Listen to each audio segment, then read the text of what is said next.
Gear does not matter in photography.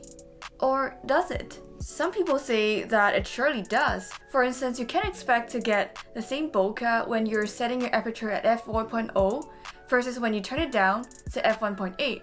On the other hand, people say that good photos are not about the technical things, it's about storytelling. So let's cut to the chase. Here is how I see it. Well, like it or not, camera manufacturers, brands, and companies are literally throwing new pieces of gear in our face every single day. And honestly, there really is nothing that we can do about it as consumers. This being the case, I wonder how much value there really is in this debate as to whether or not gear matters. As it currently stands, we have access to all of these amazing technologies. I think that a more relevant question that would be more beneficial to us as photographers, as consumers, is to ask ourselves what kind of gear upgrades would actually be worth our money. So in today's video, I've picked out 3 types of gear upgrades that I think are truly worthy investments as I look at my career as a photographer in retrospect. In other words, in a very general sense, these are the gear upgrades that actually matter. So without further ado, let's dive right into it. Okay, so the first type of gear upgrade that I think everyone should take seriously is the upgrade from a kit lens to a prime lens. Now, when you first buy a camera, it's totally normal to just go with a kit lens because firstly, you don't know better otherwise, and secondly, the kit lens is a really good place to start.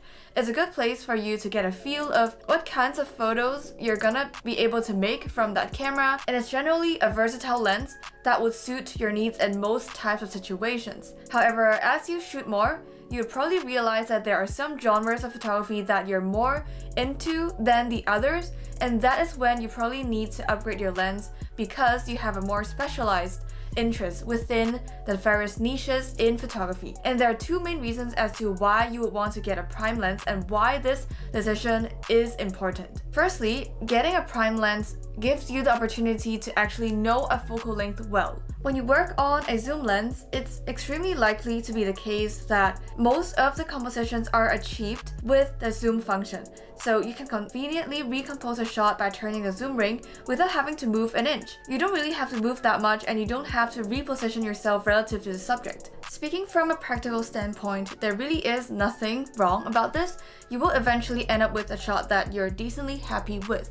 But the real issue really lies in your learning. By doing all this composition on your zoom, you're robbing yourself of the opportunity to learn about the concept of focal length. And a really solid reason as to why you would want to learn about the effect of focal lengths on your photos is because it affects the style of your photos, as I've explained in greater detail in this video. And so this is where prime lenses come into play. It might appear on the surface that you're actually limiting yourself to one focal length, but in the long run, you've just got to eventually get out of your comfort zone. This is going to benefit you way more because you need to do experimentations, you need to fail, you need to realize what is not for you in order to find what is for you. And training your eye to see through that one focal length really is an effective way of learning about that focal length. As you probably already know, the number of prime lenses out there is just so overwhelming. They come with different focal lengths and they come with a bunch of different functions. So if that is all very confusing for you, here is my recommendation. This is a Yangnuo Nifty 50, aka the 50mm f1.8. In fact, the Nifty 50 was my first prime lens upgrade after I got my kit lens, and pretty much every single camera manufacturer out there would have their own version of it for a very good reason.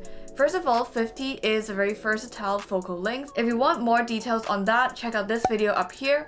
And secondly, they typically stop down to f1.8. And this brings us to a second reason as to why upgrading to primes makes so much sense. If for some reason you happen to want a zoom lens that could stop lower than f4.0, then you'll probably notice that the price tag is going to hurt your wallet big time. The case for prime lenses is that they typically stop down to lower apertures below f.4, and they also come with a lower price tag. Speaking from experience, being able to open up your aperture to lower f-stops, it's going to open up quite a few possibilities for you as a photographer. For instance, you will suddenly be able to shoot much higher quality photos during nighttime without having to turn up your ISO to crazy levels. You will be able to get that buttery bokeh in the background that just really isn't possible at f4.0, and a bunch of other things that you should probably experiment with yourself. So in the grand scheme of things, upgrading your lens from kit lens to a prime lens is going to make a huge difference to your photography. Next up, we are talking about lights. So it's either your first light that you've purchased or your first light modifier, as I will explain later. Photography is about good lighting. You need to have good lighting to create good photos, and simply realizing this already gives you a massive edge. If you think about it, most situations that we photograph in do have enough light.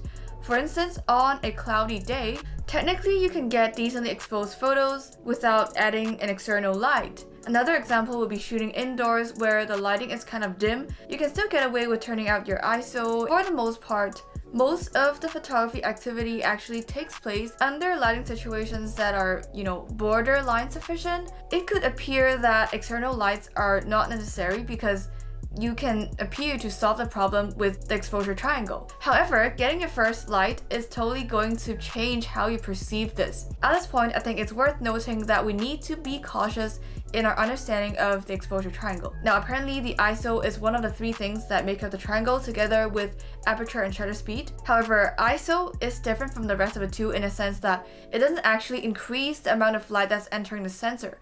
Rather, what it's doing is that it increases the sensitivity of your sensor towards light, and hence all the noise you get when you turn your ISO up. And so this explains why there is a difference between turning up the ISO and reducing the noise in post versus actually adding more light right in camera. Definitely do experiment this for yourself, but this is going to make all the difference there is to the quality of your image. It is true that artificial lighting is more relevant in some genres of photography than the others. For example, it's probably more relevant for things like food photography, still life photography than genres like streets. But I would say that knowing the theory of light, how it works and how it affects the look of your image is pretty much a constant across all genres of photography. Even the best street photographers understand natural light, which is a really complex source of light in my opinion. So here are some recommendations to get you started into the world of artificial lighting.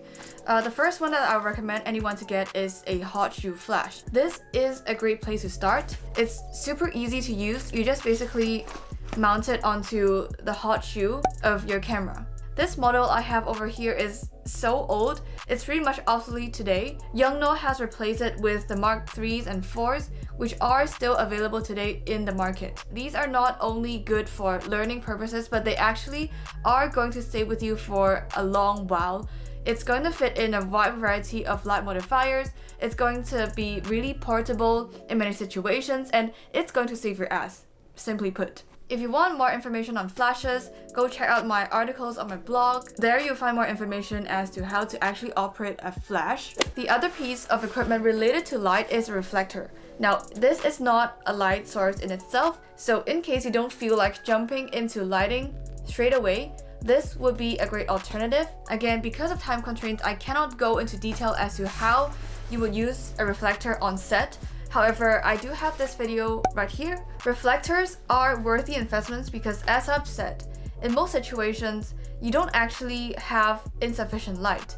You do have sufficient light, but then you probably just need to fill in some shadows in certain areas, and this is what exactly a reflector is meant to do. Reflectors are a great way to bring out more detail in the shadows without making too drastic a change to the highlights. And this really is a situation that photographers run into very frequently. By the way, for information, this is the only set of reflector that I've ever owned in my entire career. Again, if you're interested, check out the articles on my blog and also the videos on my camera and gear playlist. Next up, we are talking about storage. Yes, I know, sounds incredibly boring, but it's absolutely fundamental that you get it sorted out, especially if you ever want to take out commercial jobs. First of all, as you accumulate more files, you will need to back them up, so that's pretty much self-explanatory. But what's more important is that you should ideally be shooting on RAW, and it doesn't quite make sense to store your RAW files in your computer hard disk. RAW files contain much more information than a JPEG file if it comes straight out of your camera. So simply put, if you shoot in RAW, you will have the ability to do more things, to make more changes to your image in post-processing. So that will give you more control as to how you want your image to look finally. And so if you are to work with RAW files, you're going to need a robust storage system because you're realistically not going to be able to fit all the RAW files into your computer hard disk. Technically, you can still work with RAW files without external storage, by simply deleting all the raw files that you did not end up choosing. That was basically what I used to do. However, over the years, I think that is not the best way of approaching it. As I've mentioned in this video, there is a really good reason to keep your contact sheets intact, especially the shots before and after the one shot that you've chosen. And secondly, if you're thinking of taking up commercial clients, I would definitely advise you to never delete any one of the raw files. Not only just to save your butt, but also to potentially make more sales out of your archive. Again, I'm not gonna go into too much detail as to the business side of things, but it's sufficient for you to understand that there will be commercial reasons as to why you would potentially need to revisit a particular raw image, and even outside of a commercial context, there might be just good reasons that you would want to re-edit some of the image. You might have developed a different way of seeing, and that's why you would prefer another shot and you want to re-edit some of the old shots. So all of these reasons added together, if you are to take photography seriously, it is of utmost importance that you sort out your storage. I personally use external hard drives like these. The one that I'm using is called My Passport. It has a storage size of 1 TB. And I have another one right there which has a storage size of around 4 TB, I believe. Now, it doesn't have to be an external hard disk. You could do cloud storage, you could do, whatever works best for you. As long as you have it sorted out, I can't stress this enough. So that has been quite a bit of information that I've just thrown at you throughout this video. If you're interested in any of those products mentioned, all of them are linked down below. They are affiliate links for information. If you make a purchase through those links, I will make a tiny commission without any extra cost to you. If you found this helpful, give this video a like. Thank you so much for watching, and I will see you in the next video. Bye!